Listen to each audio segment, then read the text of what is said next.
Right. Well, we can get started. Welcome, everyone. I'm Kathleen with the National Council for History Education. With me is my colleague, Shauna. And we are very pleased tonight to introduce you to our speaker for this evening, David Silverman. David is a professor at the George Washington University in Washington, D.C. And he is going to talk to us tonight about colonial America, in particular, the troubled history of Thanksgiving. So David, I am going to turn it over to you to get us started. All right, great. Well, thanks everybody for taking some time to be with me tonight. I know that all of you have had a very difficult past couple of years dealing with the COVID pandemic and its fallout. So I appreciate any time that you're devoting to my comments tonight. Before I turn to the heart of my talk this evening, I want to offer some contextual remarks about my terminology and the position from which I'm approaching this material. It might be jarring to some members of this audience to hear me use the word Indians tonight in my talk, and to see it in the title of the book that I'm talking about this evening. After all, we all know that Indians is a misnomer propagated by Europeans. We're not in India, after all. At least I assume that most of you are not. Now, in recent decades, of course, some people have substituted the term Native Americans for indigenous people in an effort to be more accurate and racially sensitive. The reason that I use the term is that over the course of my more than 20 years of conducting historical research on indigenous people, when I've reached out to the descendants of the historical actors that I'm researching, I've learned that most of them, certainly not all, but most of them prefer the term Indian when referring to them in the aggregate. Though almost to a person, they also emphasize that they would like to hear speakers like me use tribal names when it's appropriate. After all, if you look around my hometown of Washington, D.C., one finds the Bureau of Indian Affairs, the National Museum of the American Indian, and for that matter, Indian country is the legal term in the federal government. The point I'm trying to make here is that when I use the term Indian, it is out of deference to indigenous people that I know, not indifference. I also want to stress here that though my talk tonight and the book from which it's drawn focuses on historical Wampanoag people and strives to include their voices at every turn, I want to emphasize, I'm not Wampanoag. I don't know if my surname gave it away, but I'm not, and this is not a history told from a modern Wampanoag perspective. To be sure, conversations that I've conducted with Wampanoag people have informed the content, but there's material in this talk tonight and in my book that some Wampanoag people will consider dubious, outright wrong, even none of my business by virtue of my being an outsider. Ultimately, the editorial decisions that I make are up to me alone. And in the final analysis, I've made a number of hard decisions based on the standards of my discipline of history. So I want to urge everybody who's on this call tonight, if you're interested in Wampanoag perspectives on this subject material, all you need to do is go to the Google machine, enter Wampanoags and Thanksgiving, and you'll find plenty of YouTube interviews and newspaper interviews with Wampanoag people in which they share their perspectives. And my hope is that you tonight, as well as any Wampanoag people who might be listening in, will see a well-intentioned attempt to fulfill the Native American call to take Native American history seriously in the context of a greater American history. So let's turn to the meat of this talk here tonight. So for generations, Americans have been telling themselves a patriotic story of the supposed first Thanksgiving that treats colonization as a consensual, bloodless affair. The way the story is told is that the Pilgrims, religious dissenters from England, cram aboard the Mayflower to brave the stormy Atlantic in search of freedom of conscience in America. These sea-tossed adventurers land off Cape Cod with a fresh copy of their proto-constitution, the Mayflower Compact. I suspect some of you teach this document. And after some fruitless exploring and brief contacts with the natives, decide to found their settlement up the coast at a place they call Plymouth. Yet the future of the colony is very much in doubt during its first couple of months, because the Indians, rarely identified by tribe in traditional tellings, on whom the English know they must depend for food and protection, seem to be at best wary and shy, and at worst hostile.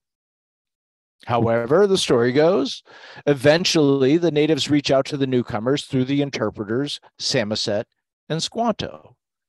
The traditional story sidesteps the obvious question of how these figures had managed to learn English, nor does it explain why the natives suddenly became so friendly. The Indians' chief, Ousamequin, who the English know by his title, Massasoit, even agrees to a treaty of alliance with Plymouth.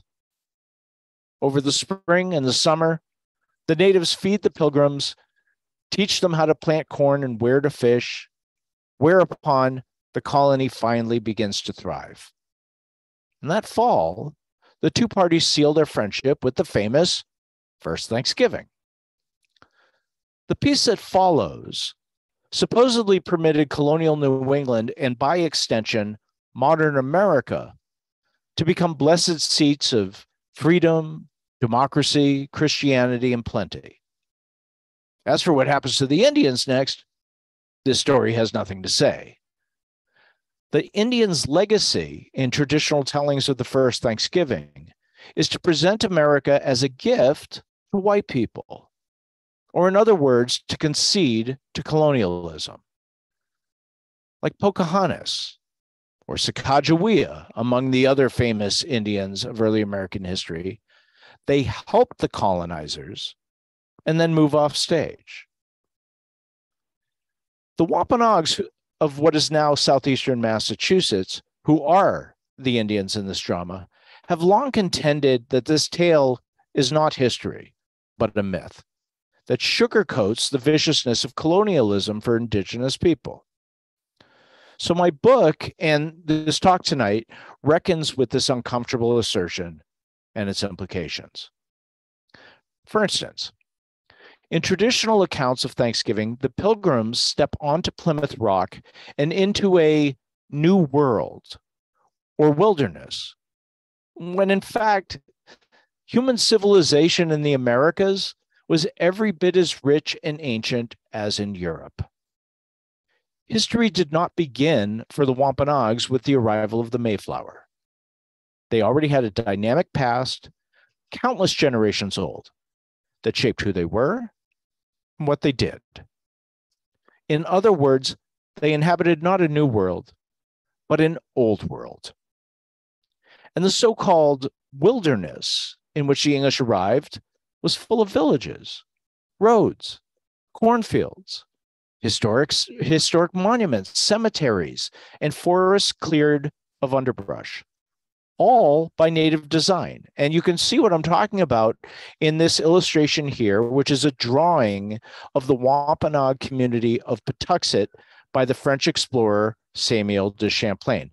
By the way, Patuxet was located on Plymouth Harbor, where Plymouth Colony was established. So this drawing is 15 years before the Mayflower's arrival. And what you're seeing here, these are wetus, or wigwams as they're more commonly known, Native American homes surrounded by cornfields, and they line the harbor. So what I'm saying here is that the Wampanoags are an ancient people in an ancient place, and that history informed who they were and what they did. Their recent history mattered too. Though the Thanksgiving myth suggests that the Pilgrim Wampanoag encounter was a first contact episode, it was nothing of the sort. In fact, it was just one in a long string of bloody meetings between Wampanoags and Europeans from 1524, not 16, 1524, and particularly from 1602 onward, when these contacts became regular affairs, as yet another drawing by Samuel de Champlain suggests. The Thanksgiving myth portrays the Wampanoags as timid and overawed by the Pilgrims. But I show in my book that the Wampanoags were easily the stronger party during Plymouth's early years. And here you see their country. The English did not dictate to the Wampanoags upon Plymouth's formation. Rather, the Wampanoags initially used Plymouth colony as a pawn in their tribal and intertribal politics. It might come as a surprise to you that the celebrated first Thanksgiving feast actually played a rather minor role in this relationship. Far more influential in shaping the alliance were a series of other, less palatable episodes filled with violence and power politics, not the stuff of a national holiday. I also submit in my book, and as I'll elaborate here in my comments tonight, that the nearly 50 years of formal peace following the first Thanksgiving and its associated treaty of 1621 elides the far more important point that the Wampanoags came to resent the colonists' aggressive and underhanded expansion. The truth is that the English and the Wampanoags nearly came to blows repeatedly during that so-called long peace. And that was particularly true after the death of Ousamequin or Massasoit in 1660, culminating in the terrible King Philip's War of 1675-76. Most histories that bother to include the Wampanoags at all typically end with this war, King Philip's War. But my book contends that accounting with the Thanksgiving myth as a myth requires tracing Wampanoag struggles with colonialism through the centuries right up to the present day. And I think this perspective is especially urgent as modern America grapples with new manifestations of white nationalism, while at the very same time, indigenous people across New England, and indeed across the entire United States, are reasserting their political, economic, and cultural sovereignty. I would suggest that we need long-term historical perspectives to understand these dual developments. So, to explore these various themes and bring Wampanoag voices to the foreground, I'm going to focus my comments tonight around three cases spread across the centuries in which Wampanoags or Native people closely affiliated with them posed counter-narratives to white Americans' triumphalist histories. And our first revisionist historian, if you will, is none other than the Wampanoag sachem or chief, Plymouth, better known to history as King Philip, after whom the war is named. In the late spring of 1675, some 50 years after his father, Ousamequin or Massasoit, had greeted the Pilgrims, Plymouth sat down to talk with a delegation of English magistrates from the colony of Rhode Island. So here's the setting. And right here is where the talk took place on this peninsula known as Montauk. Now, the Rhode Islanders were there at this talk to encourage the sachem, to encourage Plymouth to agree to a peaceful arbitration of the Wampanoags' mounting tensions with Plymouth colony, which seemed to be leading to war. Yet Plymouth had already resolved to fight and agreed to this conference simply to explain why.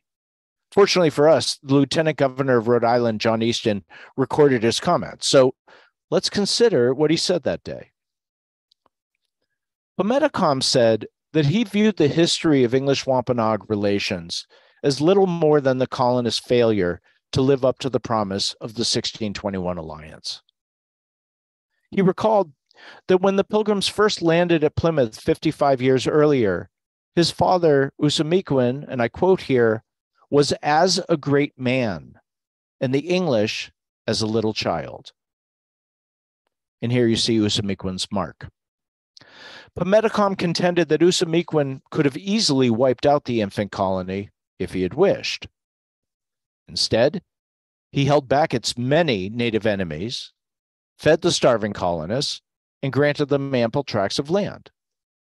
Now, Plymouth was being selective here.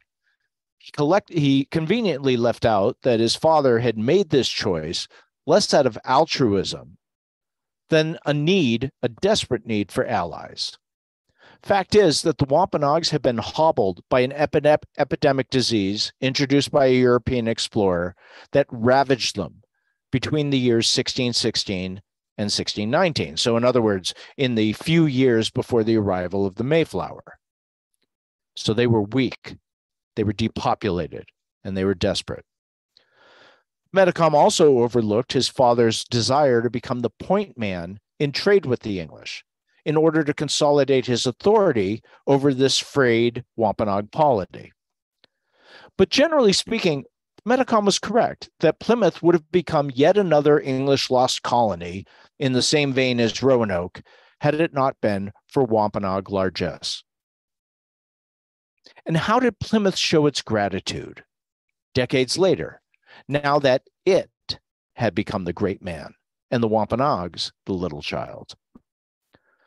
Metacom, and you see his mark here, he cited the example that in 1662, just 13 years earlier, Plymouth had seized and, he alleged, fatally poisoned his brother, Wamsutta, or Alexander, because the English feared that he was plotting an anti-colonial league.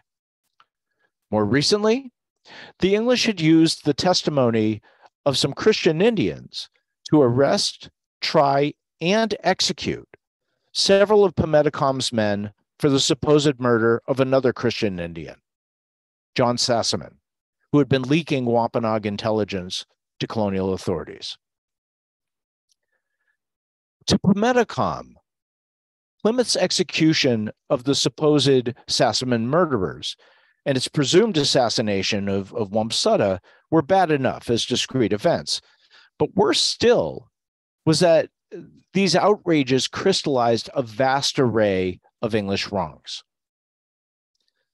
Metacom denounced that in English courts, and I quote here, if 20 honest Indians testified that an Englishman had done them wrong, it was as nothing. And if but one of the worst Indians testified against any Indian suspected by the English, that was sufficient. Furthermore, the English had begun to interfere in criminal matters between Wampanoags within Wampanoag country. Thus, Metacom railed, and I quote here, that whatever was only between Indians and not in English townships, they would not have us prosecute. In other words, mind your own business. About half of the Wampanoags, mostly on Cape Cod and the islands of Martha's Vineyard in Nantucket, had adopted Christianity and sworn off Metacom's leadership, as well as the responsibility to pay him tribute, or taxes, if you will. And they feared no reprisal from the sachem because they enjoyed English protection by virtue of their Christianity. What you're seeing here, this is a page from the first Bible ever printed in North America. It's in the Wampanoag language. And the missions that the English launch teach Wampanoag people alphabetic literacy in their own language, which they did not have before. And they started writing marginalia in such Bibles, which you see right here. So Metacom is sore at the English evangelizing Wampanoag people and encouraging them through that evangelization to swear off their obligations to their leaders. And there are still other issues, if that wasn't enough. The English used land deeds, some of them fair and quite a number of them foul, to claim Wampanoag territory for their own exclusive use under their own exclusive jurisdiction.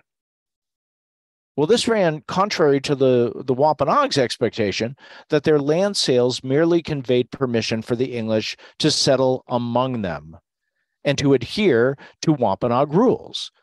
In other words, their expectation was that the English were buying into Wampanoag society, not buying land from out of Wampanoag society. When Native people resisted, colonists flooded the contested tracts with livestock and slapped any Native people who injured the animals with trumped-up criminal fines and lawsuits. The point, as everyone could see, was to force holdout natives to release their claims and resigned themselves to the English interpretations of these sales. Such machinations gave the colonists, as Pimedicom put it, 100 times more land than now the king, meaning Pimedicom himself, had for his people. So to the Wampanoags then, English law was but a shakedown by people with short memories and thin loyalty. Given these patterns, Pimedicom asked rhetorically, why would he put any faith in a negotiated settlement like the one that was being proposed by Rhode Island to avoid a war? History, recent history, taught that the English would just use some technical violation as an excuse to confiscate Wampanoag land and even seize Pimedicom and murder him. The Rhode Islanders, seeing where this conversation was going, cautioned Pimedicom that it would be suicidal for the Wampanoags to resort to arms because, as they said, the English were too strong for them.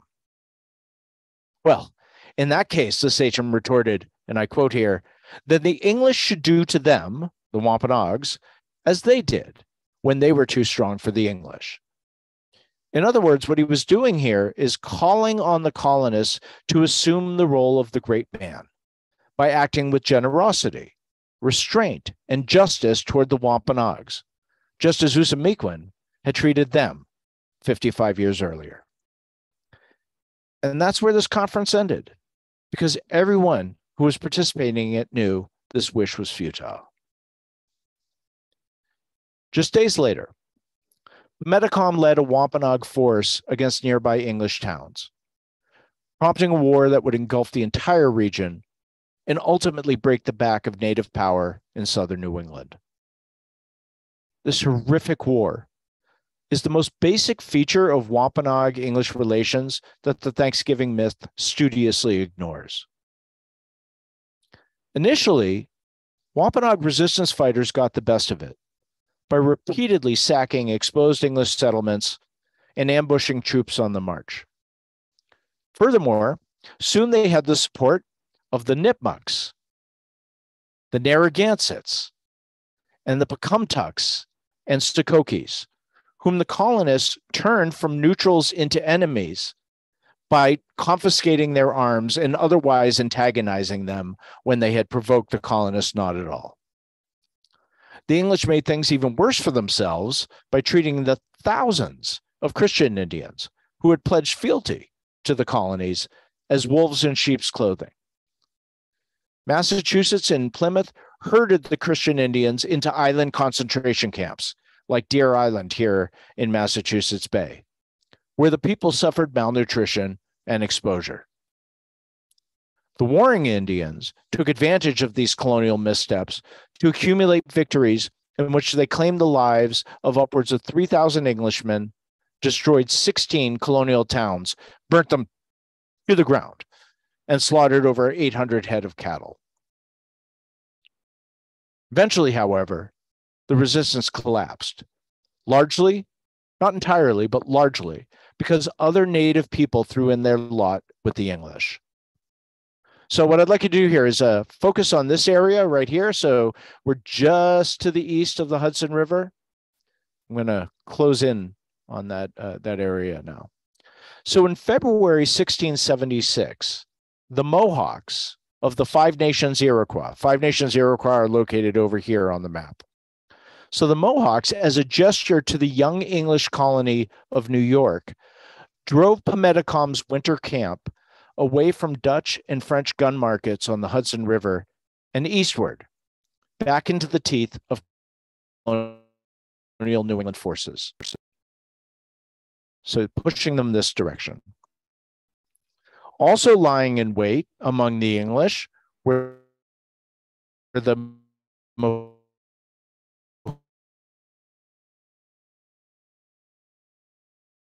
Mohegans and Pequot, English from the beginning, and were just as adept at forest warfare as the resistance fighters. Meanwhile, the warring Indians and their families were stalked by hunger and disease as they lived in cramped quarters, on the run, far away from their cornfields and fishing stations. Consequently, By late spring and early summer of 1676, growing numbers of the warring Indians began to accept a late English offer of quarter or mercy in exchange for switching sides, or in other words, in exchange for taking up arms against their kin. Others managed to avoid this terrible choice by escaping to the upper Hudson River Valley or Canada, where they built new lives. But most of them never made it that far. By June 1676, Indian prisoners of the English were telling their captors that Plymouth was, and I quote, ready to die, for you have now killed or taken all his relations, and almost broke his heart. Those relations included his wife, Watunukanuski, and their son, we don't know his name, who colonists captured and sold into the horrors of Caribbean slavery. They were but two of the estimated 2,000 Native Americans, men, women, and children alike, who the English sentenced to slavery during this war, and not only in New England, though many of them were, but as far away as the West Indies, Gibraltar, and even Tangier. Some of these poor souls had surrendered to the English based on that offer of quarter, based on that offer of mercy, only to discover that the terms were far harsher than colonial authorities had led them to believe. Worse still, some surrendering Indians discovered too late that colonial authorities would not spare any native person they suspected of having taken an English life. And the standards for making those judgments were not very rigorous. Massachusetts, Plymouth, and Rhode Island held public executions throughout the summer of 1676, including 50 hangings on Boston Common alone. An event, by the way, that Boston Common has yet to memorialize. The English even exacted retribution on the dead.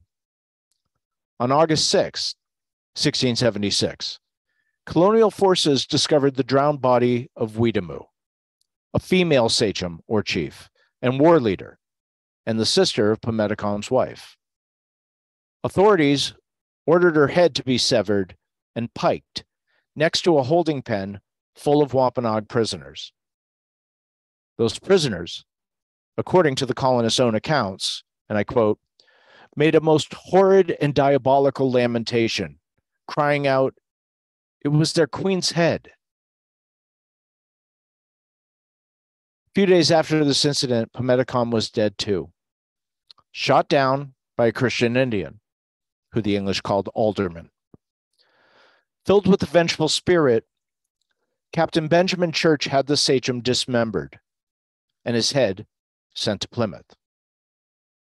There, on the very site where Ousamequin, Plymouth's father, had allied and feasted with the Pilgrims, authorities mounted the grisly trophy outside the town gate and left it there to rot for the next 20 years. It might have very well been one of the last things that Plymouth's wife saw when Plymouth shipped her from her homeland into slavery. Later that week, Plymouth held a day of Thanksgiving in praise of God for saving the colony from its enemies. I think we can all agree. These horrors are as contrary to the Thanksgiving myth as it gets. Though history rarely pays attention to the Wampanoags after King Philip's War, my book emphasizes that this conflict was just the first stage in a centuries-long battle to defend their land and sovereignty. It should come as no surprise to anyone on this call that the English seized nearly all of the Wampanoags' territory in the decades after the war, leaving only a handful of town-sized reservations for mostly Christian Indians. And you see most of them pictured here on the map. Please note that I didn't frame this process as the Wampanoags losing their land as if by mistake. No, colonists and their successors took it. The English also seized the Wampanoags as bound laborers, which might very well be the defining feature of the 2 centuries after King Philip's War. From the late 1600s through the mid-1800s, white merchant creditors, courts, and government-appointed guardians colluded to force the Wampanoags and their children into indentured servitude, or what we might call judicial slavery, to white farmers, householders, and whaling merchants. The terms of this service typically lasted for several years, and in a number of cases, decades. Such debt peonage and judicial slavery made it nearly impossible for the Wampanoags to sustain their normal social patterns, including the process of raising their own children. This process became so destructive that very few Wampanoags could speak their natal language by the mid-19th century, so frayed was their social fabric. Enter William Apis, the Pequot-born preacher to the Mashpee Wampanoags of Cape Cod, who will be our second native figure after Plymouth to dispute white Americans' self-serving, sanitized history. In 1836, squarely, let's be clear, in the middle of Jacksonian Indian removal, Apis wrote and publicly delivered his Eulogy on King Philip, which used a revisionist account of the Pilgrim Saga to call attention to the plight of indigenous people. In it, Apis argued that Native people were the real heroes of Plymouth's founding because they comported themselves like model Christians, whereas the supposedly saintly pilgrims behaved like villains and hypocrites. Apis meticulously laid out, and he knew the primary source record quite well, he meticulously laid out how the pilgrims had introduced themselves to the Wampanoags by desecrating their graves and looting their corn, then had the audacity to turn to Ousamequin for help. Yet the chief, to his moral credit, obliged, like a true Christian, imbued with the principles of Christianity and forgiveness. No people could be used better than they were, Apis intoned. The Wampanoags gave the English venison and sold them many hogsheads of corn. Had it not been for this humane act of the Indians, every white man would have been swept from the New England colonies. By the way, when Apis delivers this talk, he's before a all-white audience in Boston. So this guy has quite a bit of confidence, or gall, depending on your perspective. So Apis also contended that Massasoit's son Plymouth was, and I quote, the greatest man that ever lived upon American shores. Apis ranked him even higher than my university's namesake, George Washington, because, he said, the sachem fought against a darker tyranny and for greater freedom with far fewer means at his disposal. In Apis's telling, Metacom was no misguided hothead for taking up arms against colonial dominance. Rather, he was a sage, because he foresaw, and I quote, that the white people would not only cut down their groves, but would enslave them. And how true the prophecy. Our groves and hunting grounds are gone. Our dead are dug up. Our council fires are put out. It was all an outgrowth, Apis contended, of a fire, a canker, created by the pilgrims from across the Atlantic to burn and destroy my poor unfortunate brethren. And here, by the way, is an image, contemporary image of the church in which Apis preached among the Mashpee Wampanoags on Cape Cod. So in light of this sordid history, Apis proposed that Native people should treat each December 22nd, the anniversary of the Pilgrims' landing in Plymouth, and every 4th of July as, and I quote, days of mourning and not joy. Let them rather fast and pray to the Great Spirit, the Indians' God, who deals out mercy to his red children and not destruction. Stick a pin in this quote.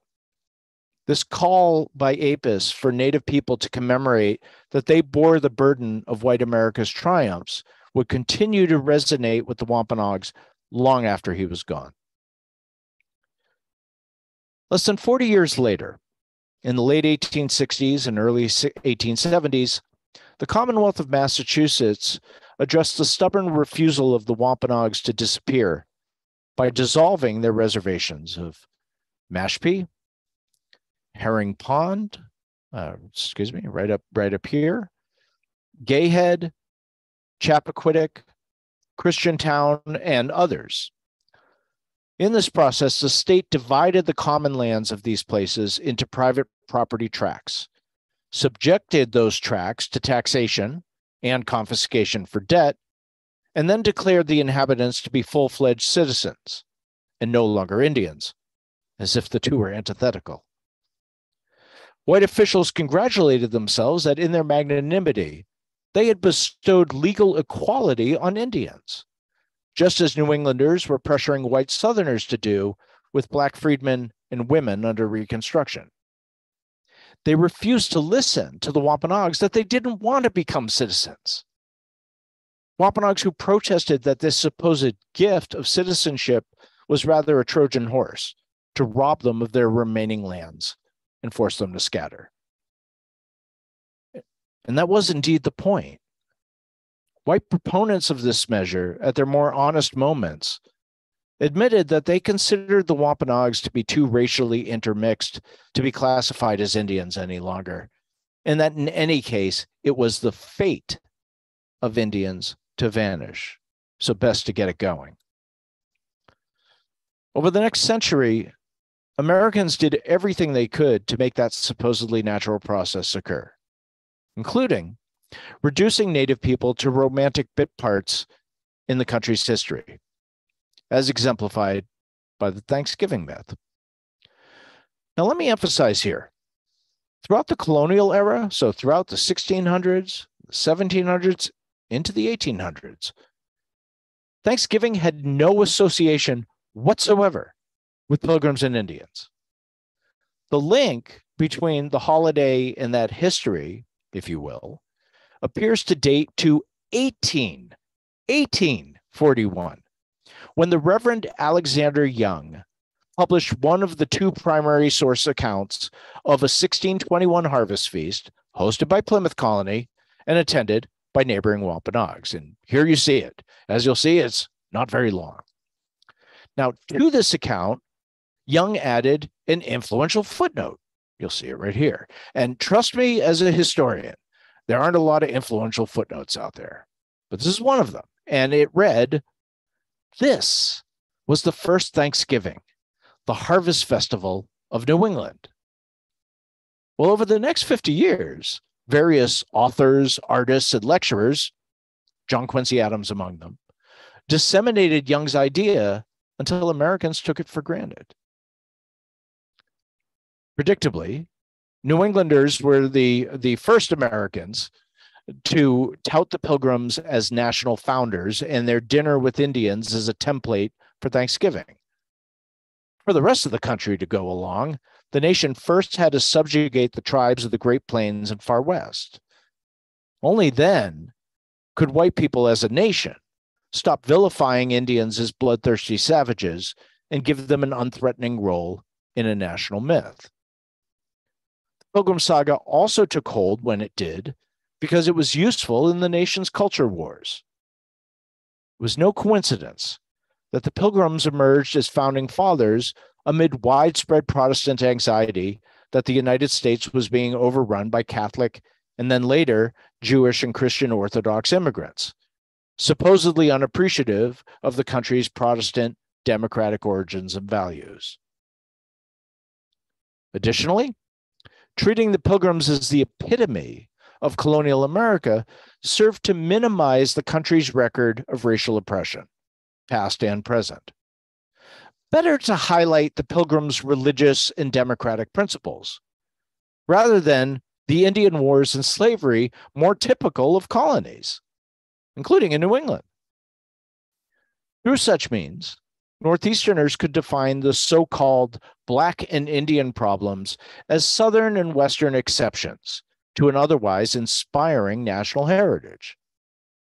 So what I'm saying here is that though Americans eventually assumed that the Thanksgiving holiday had been associated with Pilgrims and Indians since 1621, in fact, that tradition was a product of white Protestants in the 19th century, especially Yankees, asserting their cultural authority over European immigrants, Americans of color, and other regions of the United States.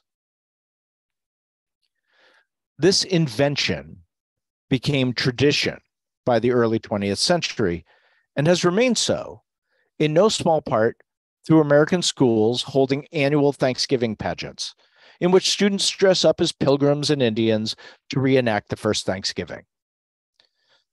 I myself remember participating in one such performance. I was saying to our hosts here that I was cast as a tree, which tells you something about my teacher's evaluation of my potential as an actor.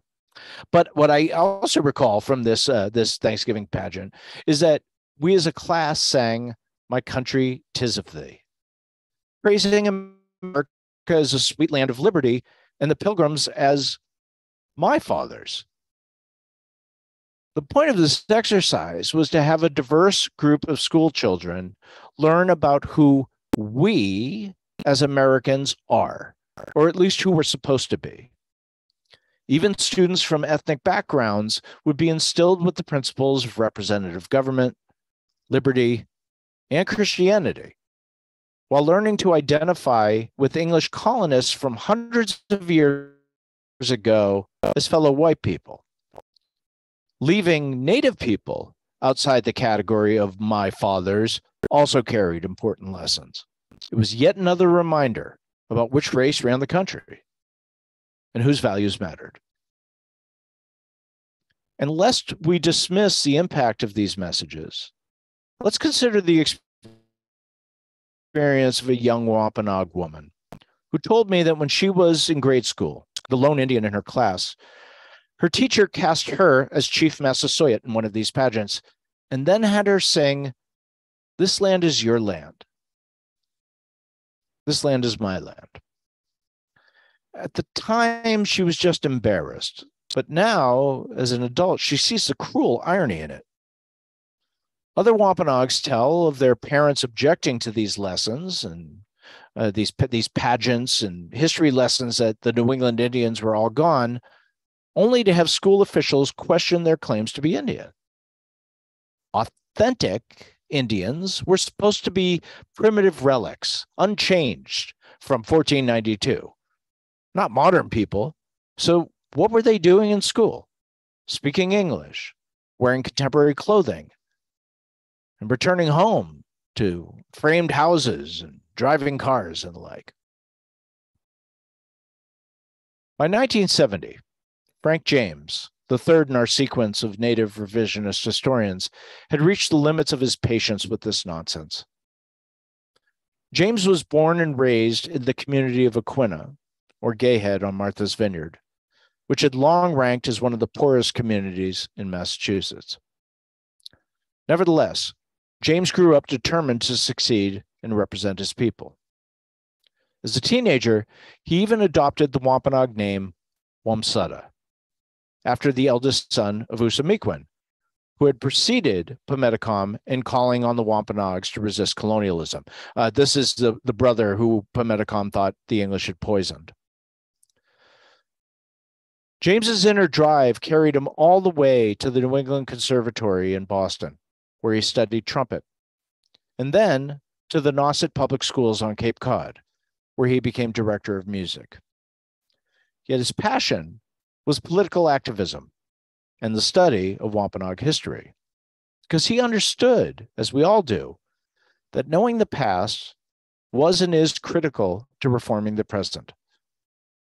And when he went to the primary sources and read about this history, it made his blood boil, because what he saw bore little relation to the Thanksgiving myth that weighed around his people's neck like a millstone. So when Massachusetts invited James to speak at a state banquet celebrating the 350th anniversary of Plymouth's founding, he saw it as a rare opportunity to set the record straight. Yet when he submitted a draft of his speech for review, white officials rejected it as too inflammatory.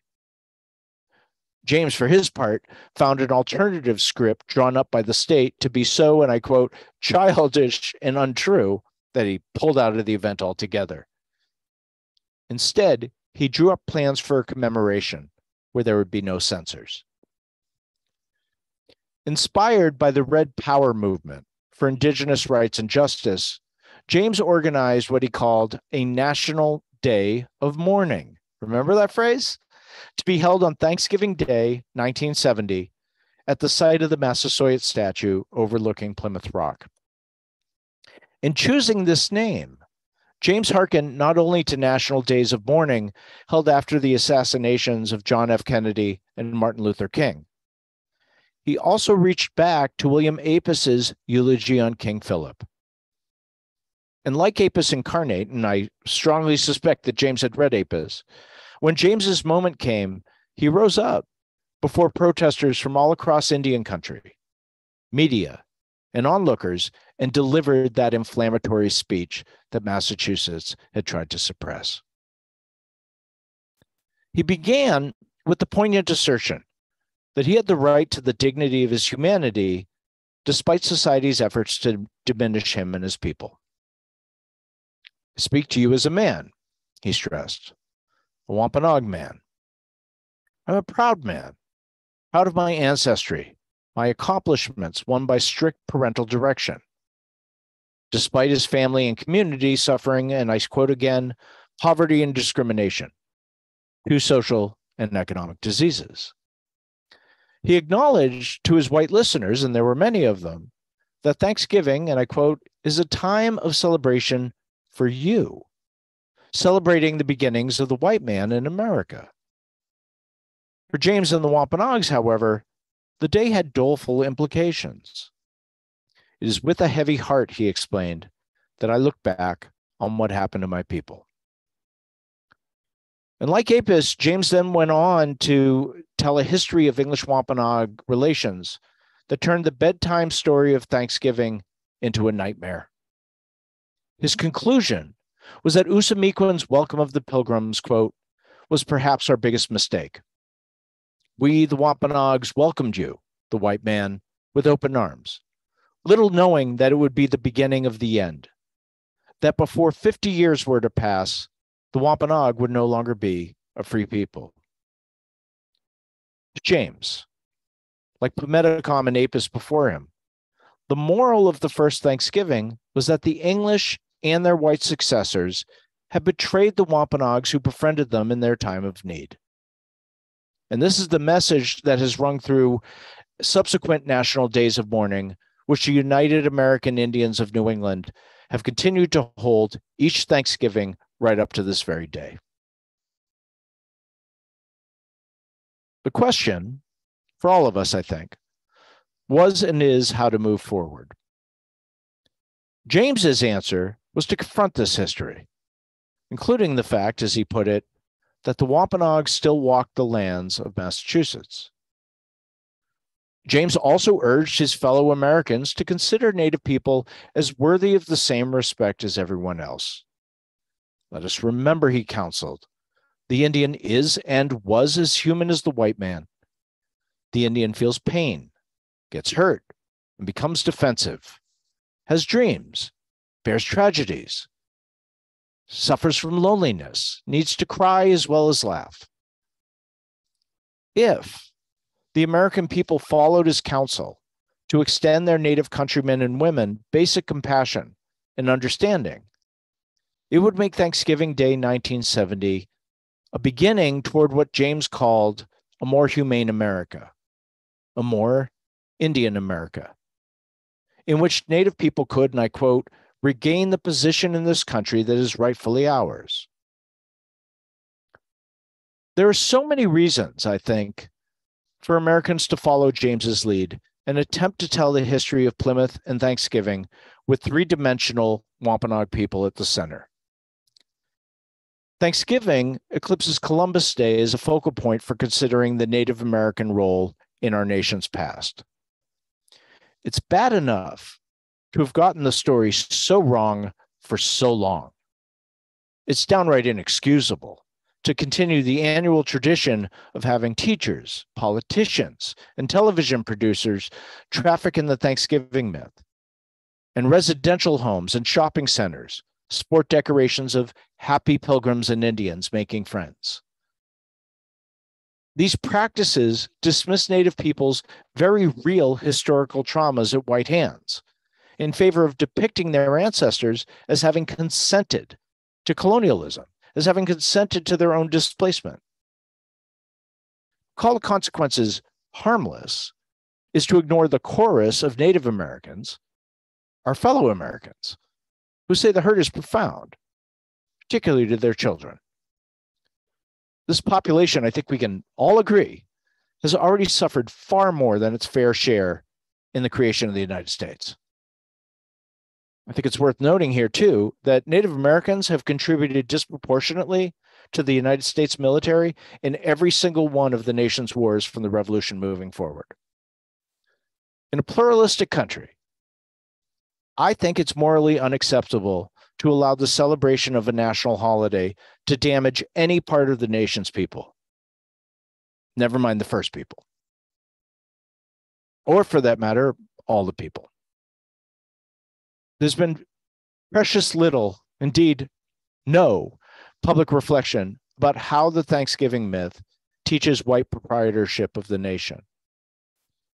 Why should a school-aged child with a surname of, say, Silverman identify more with the Pilgrims than with the Indians? After all, such a student is unlikely to descend from either group, and the descendants of both groups are Silverman's fellow Americans. If the student is taught to think like a professional historian of both Pilgrims and Indians as they instead of as we, well, that might be a step toward a more critical understanding of history in which we can see all the actors as fully human, with all the virtues and shortcomings that one would expect to find in any population. At the same time, if the student is taught to think of both groups more inclusively as we, aware of the associated risk of appropriation, it might be a step toward a more compassionate national culture. This vision would have school curriculums treat Native American history as basic to an understanding of American history in general. Such lessons would address the civilizations indigenous people created over thousands of years before the arrival of Europeans, the various ways they suffered under, engaged with, and resisted colonialism, and how they have managed to survive their centuries-long apocalypse and adapt to modern life while maintaining their distinct identities and defending their indigenous rights. Units on American government would address the sovereignty of Indian tribes as a basic feature of American federalism. Such a shift might also feature bringing Native people and their concerns into the national conversation. Imagine, for instance, during presidential debates, if the candidates held serious discussions about their policies for Indian country, something I've never seen in a national election. If the public continues to associate pilgrims and Indians with Thanksgiving, and I don't think there's any reason why we should, the least we can do is get the story straight, with Wampanoag actors and perspectives at the center. Imagine if instead of trafficking in the mythical Thanksgiving, we as a country reckoned with the story as told by Pametacom, William Apis, and Frank James. I'm not naive. I know the challenges are significant at many levels. Many Americans are uncomfortable with the Native American past. It tends to turn patriotic episodes inside out and heroes into villains, or at least into deeply flawed heroes. It loosens white claims on morality and authority. It raises political and cultural concerns about justice. It threatens to tear down monuments and rename buildings. But confronting this darkness also promises to shed light, cultivate national humility, and most importantly, I think, signal to Native people that the country values them as us. As one gracious Wampanoag elder once told me, we do ourselves no good by hiding from the truth. And I think she was talking about all of us. Amen.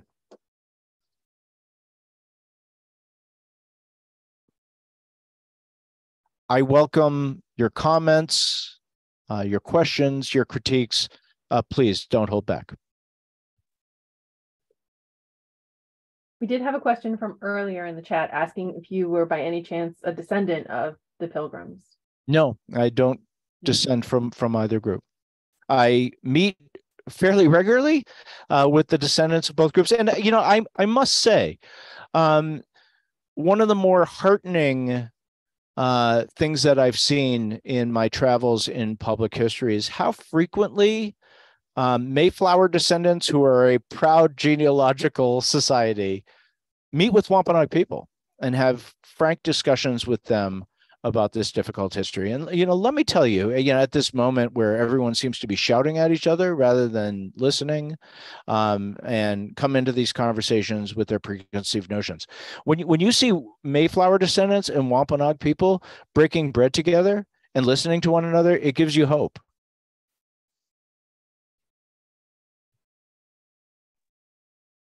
Excellent. We could all use some hope. Yeah, that's right. It was fascinating too to hear you. I think it was when you were talking about William Apis and talking about arguments about the behavior of Christians. It's like some of these arguments, history, it doesn't always repeat, but sometimes it rhymes. Yeah. No question about it. And some of the most cutting critiques of colonialism and white supremacy have come from Native people who are Christian, because they have the literacy skills, the English language skills, and the audience to speak to. And that pattern extends all the way back to the 17th century, when the English of New England were evangelizing the Wampanoags and other southern New England Indians, who very quickly latched on to Christianity as a means to have a moral conversation with these people. You see it again during Jacksonian Indian removal and, right up to the present day.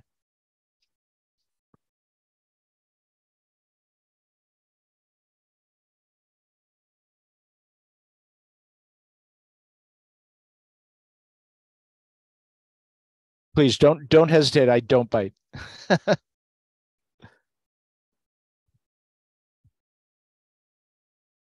So I know you've worked primarily with communities in New England, worked with, studied with, but in terms of how national would you say is the National Day of Mourning? Is it still primarily centered in New England? Well, it takes place in Plymouth at the Massasoit statue overlooking Plymouth Rock. And over the years, its thematic emphasis has changed a bit. It used to focus on correcting the historical record as the Wampanoags understood it. And in more recent years, it has shifted, along with indigenous politics in the United States in general, to a more what we might call global indigeneity. So you might hear speakers addressing the plight of an indigenous community in Central or South America, or maritime Canada. You might even hear about the struggles of an indigenous community from across the world, people who aren't normally considered American Indian. And that shift is part of a trend that has been developing really since the early 20th century, as Native people expand their notion of, first, what's an Indian. That's an entirely new identity to them. That didn't mean anything to them before their experience in colonialism. And then to think of themselves less solely as Indian and more broadly as indigenous, which puts them in conversation with people who have been colonized all around the globe. Ruth has a great question in the chat, and she says, how do you suggest that we correct this myth at the elementary school level? I don't know if you can correct the myth, but you can stop propagating it. And I would settle for stopping the propagation of it. The Thanksgiving myth is false. It's just patently false. It is a conquest ideology. It is a story designed to make white people feel better about the bloody process of colonization. colonization is a horror show. There's no getting around it. The basic features of North American colonization are genocidal Indian wars and slavery. You'll find those features anywhere you look in colonial America. Religious liberty is a rather minor theme in the broader pattern of colonization. So what I would say is, if the ages of your students are too young to handle that really difficult material, then don't teach the material. But don't hand them a sugar pill that's going to blind them to the more difficult aspects of history that they'll be confronted with later. I mean, these are really formative years. I mean, I think we can all agree a shared meal is really a lousy symbol of Native American European relations during the colonial era. These are not two groups of people who got along. They're slaughtering one another. And Native people are trying to defend their homelands, their sovereignty. Now, what I think you can do without having to go down the road of lessons of genocide for grade school children is to address the reality of Native presence in the Americas for thousands and thousands of years before the colonial era. You can teach your students about the Native people who are indigenous to the places where your schools are located. Have them research. Are those people still around? What's their condition today? If they're not still around, what happened? And that going from the local to that bigger question of what happened becomes a miniature of colonial processes in general. What they will find invariably, regardless of whether those Native people remain in the locale or not, is that their land base has been reduced, if not completely eliminated, that their population has dropped, that they don't have control over their own fate in the way that their ancestors did 400 years ago. And, at some point in a child's life, I'm not a childhood education expert. I'm not in a position to advise you on when these lessons should start. But at one point or another, every American has to reckon with this difficult history. It is fundamental to who we are. All of us live on Indian land, every single one of us. Native people are part of the fabric of this nation, and the conditions under which many of them live are an abomination. And I should note, in violation of treaties that have been ratified by the Senate, which under our Constitution are the supreme law of the land. Senate ratified treaties are the supreme law of the land under the Constitution, and yet our country still doesn't live up to their terms, as unequal as they were under the conditions under which they were negotiated. So, I think at one point or another in a child's public school education, they have to learn some of the basics of this history. And we're not even coming close to reaching that standard, I think.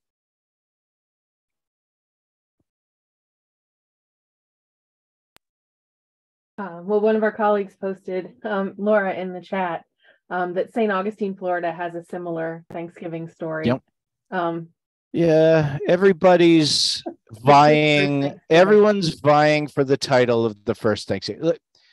And let me be clear about something here. Two things. One is there's no first Thanksgiving. Native people had been holding Thanksgivings of one sort or another since time immemorial. The English held Thanksgivings in Old England since time. All people around the world. There's no first Thanksgiving.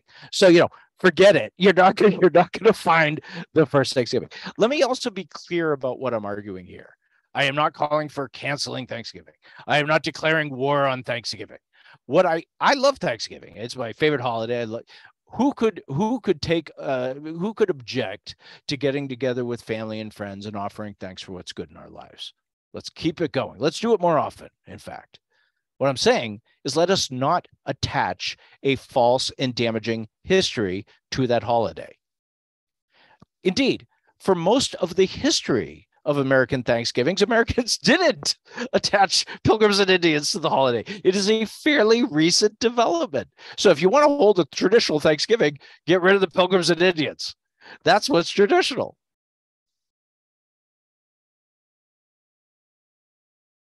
Which is true, which for so many people Pilgrims and Indians are totally missing after that elementary school Well, experience. and it's one of the reasons that, look, one of the reasons I wrote this book is for you folks, because what I realized is that, you know, I conduct these. I was saying to the hosts while we were waiting for this program to begin that I participate in these teacher training institutes every summer at Mount Vernon Estate and Gardens. So this is George Washington's ancestral estate. And my role in those sessions is to share content knowledge with the teachers about George Washington, Native America during the late colonial and early national periods. But when I open things up for Q&A, I say, ask me anything you want about Native people, you know, during the colonial era. They don't want to talk about that subject material. They want to talk about Thanksgiving because that's what they all address. It's the only cameo that Native people make in so many history curriculums. Think about that just for a moment. You're talking about an entire hemisphere of people who, let's be clear, are most of the people during the entirety of the colonial era. Their numbers dwarf those of European colonists until we get to the mid to late 18th century. And they retain control of the continent, most of the continent, until the mid 19th century. And yet they have so little role. Then we have those maps that I showed you, which make it look like Native people are nowhere. They have you have France. New France at its peak is 70,000 people. 1/5 the size of Virginia. And yet we have France controlling the entire interior of the continent. That interior is Indian country. And the smattering of French fur traders and military men in the Mississippi River Valley and Great Lakes are guests of Native people. We need to start insisting that textbook publishers show Native people where they are at given moments in time. To not include them is equivalent to the Thanksgiving myth of making it look like colonialism is bloodless. There's no people to displace. You know, manifest destiny is a real thing. You know, the expansion of the United States is inevitable. Those maps are part of a conquest ideology. We need to teach ourselves and our students to recognize how utterly immersed we are in this notion that the United States was destined to possess the continent and that it was good. That's not a complex history. Our job as history educators is not to train little patriots and it's not to make people feel unpatriotic. Our only job is to teach a complex history in all of its complexity and help our students get a handle on that complex history. I don't think we're coming anywhere close when it comes to Native America. You've given us all a great challenge. Everyone's job for the month of November and beyond. Well, thank you so much for joining us tonight. This was fabulous. We appreciate you being here, Dr. Silverman. Thanks to all of you for joining us and asking questions. And we hope to see you at a future NCHE webinar. We have one next Wednesday, same time, 7:30 Eastern, on Jackie Robinson and desegregation. So until then, have a wonderful evening. Hey, thanks for all you do. Thank you. You as well.